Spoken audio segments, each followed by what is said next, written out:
Xo'p, keyingi usulimiz chaining. Ya'ni zanjir usulidan foydalanadi. Ya'ni zanjir usuli qanday bo'ladi? Mana bu yerda ko'rib turganingizdek, bu yerda bitta list itemda faqatgina ID qizil, class nomi qizil class degan berilgan. Siz faqatgina mana shuni o'zini, mana shu qizil degan yozuvni o'zini o'zgartirmoqchisiz. Qolgan hech qaysi birini o'zgartirmoqchi emassiz, lekin bunda siz juda ham spesifik bo'lib, ya'ni juda ham haligi aniq ma'lumotlar kiritib, hech qanday chalkashuv bo'lmasligini xohlaysiz va ba'zi bir developerlar hattoki mana bu ID ni boshqa taglarga ham ishlatishi mumkin. Mana bu klass nomlari boshqa klasslarda uchrashi bu odatiy hol, lekin ID nomi bitta bo'lishi kerak, lekin ba'zi bir developerlar bu ID nomini ham boshqa IDlarga nisbatan ishlatishi mumkin.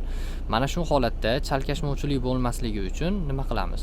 Bu yerda biz chaining usulidan foydalansak, bu juda ham maqsadga muvofiq bo'ladi. Chaining usulida qanday bo'ladi? Iloji boricha doim chaining usulidan foydalanayotganingizda birinchi o'rinda HTML tag nomini yozing.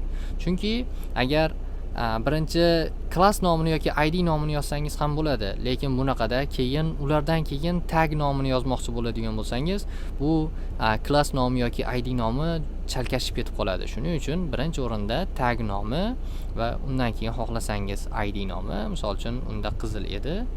Xo'p, undan keyin klass nomi hech qanday ko'rib turganingizdek hech qanday joy tashlanmaydi.